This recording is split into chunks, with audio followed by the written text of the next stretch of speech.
मित्रों, आज हम शुरुआत करेंगे श्रीमद् भगवद गीता का प्रथम अध्याय का 19वां श्लोक। तो चलिए शुरुआत करते हैं। सघोषो धार्तराष्ट्राणां हृदयानि वैदारयत् नभश्च पृथिवीं चैव तुमुलो व्यनुनादयन्।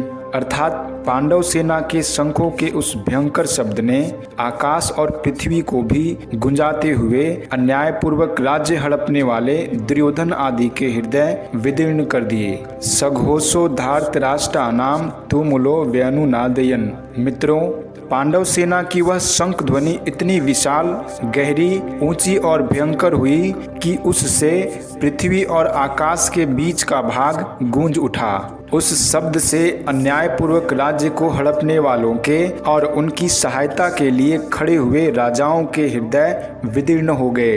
तात्पर्य है कि हृदय को किसी अस्त्र शस्त्र से विदीर्ण करने जैसी पीड़ा होती है, वैसे ही पीड़ा उनके हृदय में शंख ध्वनि से हो गई। उस शंख ध्वनि ने कौरव सेना के हृदय में युद्ध का जो उत्साह था, बल था, उसको कमजोर बना दिया, जिससे उसके हृदय में पांडव सेना का भय उत्पन्न हो गया।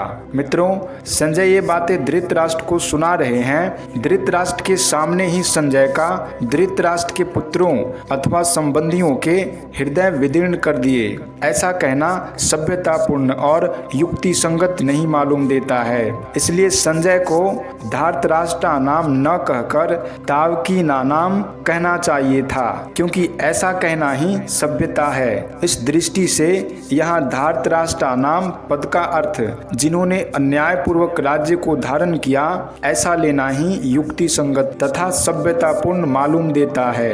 अन्याय का पक्ष लेने से ही उनके हृदय विदीर्ण हो गए।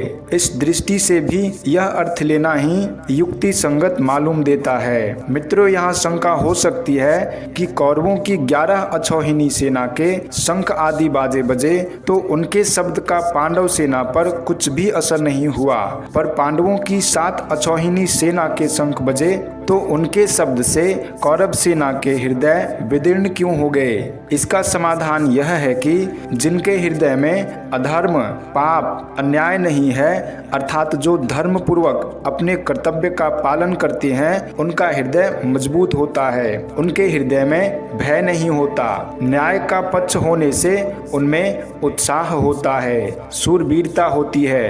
पांडवों ने वनवास के पहले भी न्याय और धर्म पूर्वक राज्य किया था और वनवास के बाद भी नियम के अनुसार कौरवों से न्याय पूर्वक राज्य मांगा था। अतः उनके हृदय में भय नहीं था, प्रत्युत उत्साह था, शूरवीरता थी। तात्पर्य है कि पांडवों का पक्ष धर्म का था। इस कारण कौरवों की 11 अछौहिनी सेना के बाजों के शब्द का पांडव सेना पर कोई असर नहीं हुआ, परंतु जो अधर्म, पाप, अन्याय आदि करते हैं, उनके हृदय स्वाभाविक ही कमजोर होते हैं। उनके हृदय में निर्भयता, निशंकता नहीं रहती। उनका खुद का किया पाप, अन्याय ही उनके हृदय को निर्बल बना देता है। अधर्म अधर्मी को खा जाता है। दुर्योधन आदि ने पांडवों को अन्यायपूर्वक मारने का बहुत प्रयास किया था। उन्होंने छल कपट से अन्यायपूर्वक पांडवों का राज्य छीना था और उनको बहुत कष्ट दिए थे। इस कारण उनके हृदय कमजोर, निर्बल हो चुके थे।